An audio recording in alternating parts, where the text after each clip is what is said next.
Di sini saya akan menjelaskan tentang program Breadth First Search atau BFS dan Depth First Search atau DFS berdasarkan graf ini.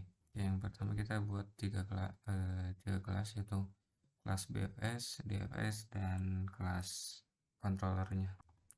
Jadi kelas ini akan menerima input dan mengeluarkan output dengan cara memanggil metode-metode yang ada di kelas 2 tadi.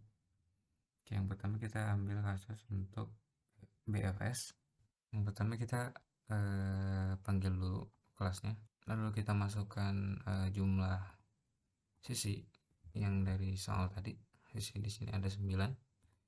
Lalu kita masukkan titik awal dan titik tujuan dari sisi-sisi tersebut. Di sini 0 ini merepresentasikan A, huruf A, dan 1 ini huruf B, dan seterusnya. Oke. Setelah kita masukkan sisi tadi, kita akan mencetaknya dengan memanggil metode BFS. Yang pertama, di dalam kelas ini kita akan membuat sebuah konstruktor untuk membuat graf tadi. Graf di sini direpresentasikan menggunakan linked list. Nah, linked list ini memiliki anggota sebanyak yaitu sebanyak vertex atau jumlah titik dari graf yang kita masukkan tadi, yaitu 9. Lalu untuk metode selanjutnya itu metode add edge. Metode add edge ini dia akan memasukkan vertex tadi ke dalam linked list DJ yang memiliki panjang 9 tadi, 9 anggota. Cara kerja dari metode BFS ini dia akan menerima sebuah starting vertex atau vertex yang dipilih untuk memulai BFS ini. Di sini kita memilih vertex 0 atau yang merepresentasikan huruf A. Lalu kita akan membuat sebuah array boolean yang memiliki panjang 9 karena vertexnya tadi ada 9. Lalu kita akan membuat sebuah linked list queue untuk menyimpan vertex. Lalu kita akan mengubah status si S ini atau si 0 ini menjadi true, yaitu dia sudah dikunjungi.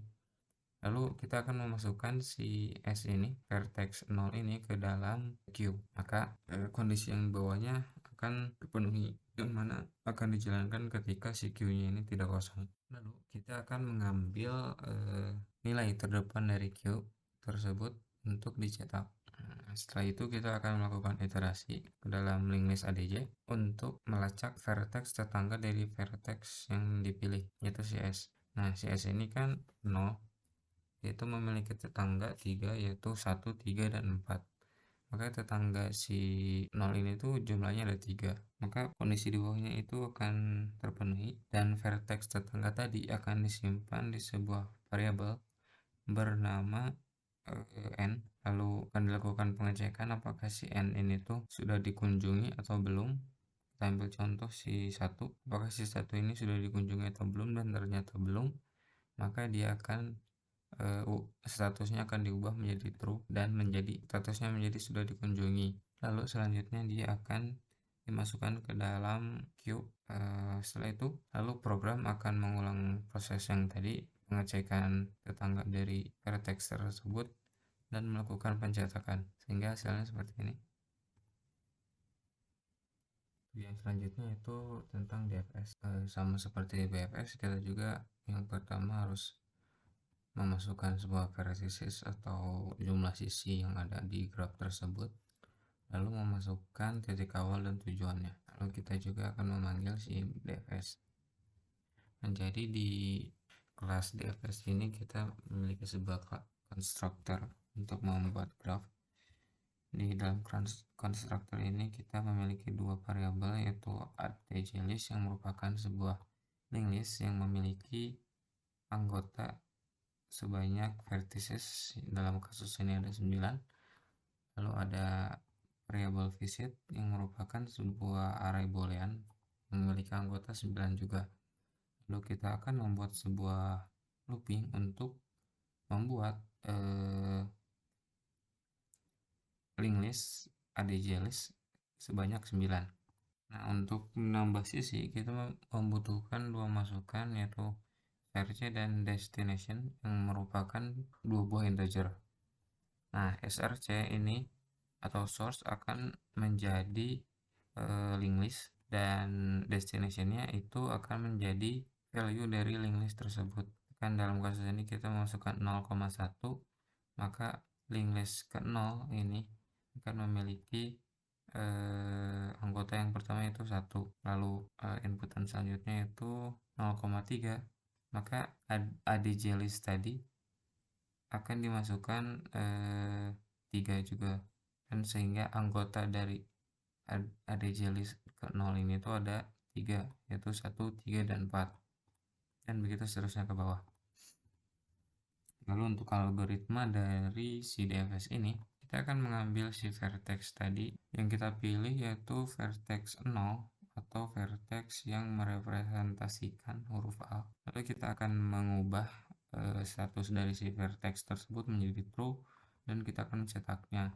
Lalu kita akan melakukan sebuah iterasi atau penjelajahan di dalam ke dalam vertex tersebut, dan seperti kita sudah ketahui bahwa vertex tersebut ini memiliki 3 tetangga, yaitu 1, 3, dan 4.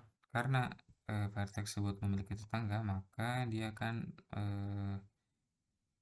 membuat sebuah variabel bernama ADJ yang merupakan si tetangga dari vertex tersebut.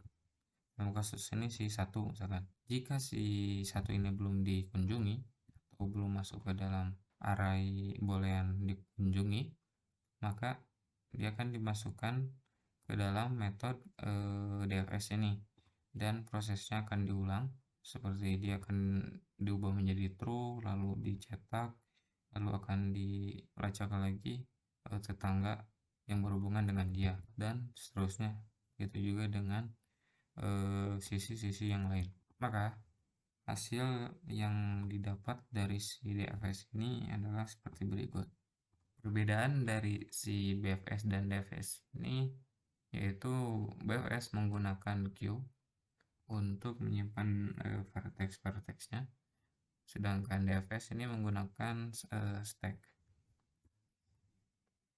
Ya, sekian dari saya Irsal Azwarizatila dengan NIM 67062130006 dari kelas D3 RPLA 4505. Terima kasih.